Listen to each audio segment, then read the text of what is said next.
There was a great revival in the Hebrides in the early 1900s. Began to moved up to the pleading for it into the 40s. Maybe we could say it topped out in the early 50s. Two old women, one was 84 years old and one was 82 years old. One was blind and one was humped over so badly with spinal stenosis, just arched over. But they had passion for revival. They wanted God to work. This is what happened. They couldn't even get out to the church to pray. They couldn't even get out to the church to worship. Their house became a place to meet. People came in. They got so passionate about revival coming to their Isle, the Isle of Lewis. They got so passionate about it. They confronted the preacher and wanted to know if he was thoroughly right with God. And they prayed and prayed and prayed. And they'd seen the Lord, they said, with the church filled up and God blessing, a great overflow. And the fire of God struck that tiny little obscure place off the coast of Scotland. And when it happened, there was a young teenage boy that got saved in it.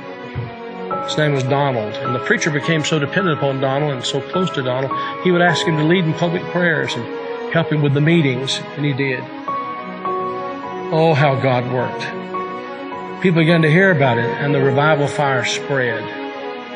It spread.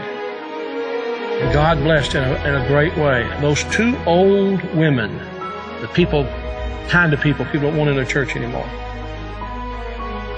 And from that same island, there was a young girl who was a cousin to Donald Smith, who immigrated to America.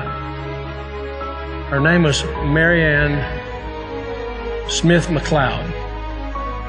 She came to America and in 1936. She met a man named Fred. And they were married. They fell in love. They were married. God blessed in a great way.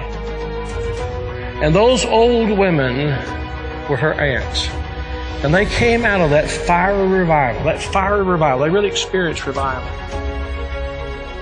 And they sent a Bible, a copy of the Word of God that had been used in a special way in that revival, to Marianne. She started having children. I think it was 1937 she had her first child. They named him after his father, Fred. Then she had her second child, named after herself, Marianne.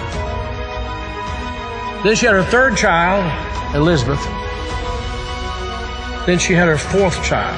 And she was so impacted by this teenage boy God had used in that revival of the Hebrides. She named him Donald. And she gave him that Bible, that Hebrides Revival Bible. He was born in 1946. He's now the 45th President of the United States. And that revival Bible is in the Oval Office.